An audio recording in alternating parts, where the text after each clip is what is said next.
श्री क्षेत्र नृसिंहवाडी इथं दत्त जयंती सोहळा लाखो भाविकांच्या उपस्थितीत नुकताच पार पडला। भाविकांची मोठ्या प्रमाणात गर्दी झाल्यामुळे ठिकठिकाणी कचरा झाला होता।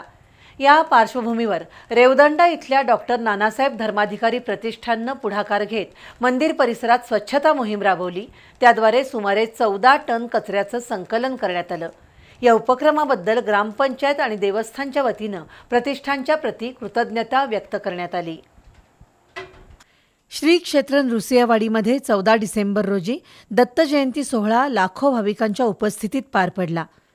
भाविकांची मोठ्या प्रमाणात गर्दी झाल्यामुळे ठिकठिकाणी कचरा झाला होता। रेवदंडा इथल्या डॉक्टर नानासाहेब धर्माधिकारी प्रतिष्ठानने मंदिर परिसरात स्वच्छता मोहीम राबवली। त्यामध्ये कोल्हापूर जिल्ह्यातील सुमारे 650 श्री सदस्यांनी सहभाग घेतला। दत्त मंदिर परिसर, सर्व प्रमुख रस्ते, व्यापारी पेठ परिसर, बनभाग परिसर, स्मशानभूमी परिसरात स्वच्छता मोहीम राबवण्यात आली। शासनाचे स्वच्छता दूत डॉक्टर आप्पासाहेब धर्माधिकारी, डॉक्टर सचिन धर्माधिकारी यांच्या मार्गदर्शनाखाली गेल्या 16 वर्षांपासून हा उपक्रम राबवण्यात येतो। दत्त मंदिर घाट परिसरात मोहिमेचा समारोप झाला। या मोहिमेबद्दल सरपंच चित्रा सुतार, दत्त देवस्थान अध्यक्ष वैभव पुजारी यांनी कृतज्ञता व्यक्त केली। दत्त जयंतीनंतर पूर्ण गाव परिसरात कचऱ्याचा प्रश्न खूप मोठा होतो।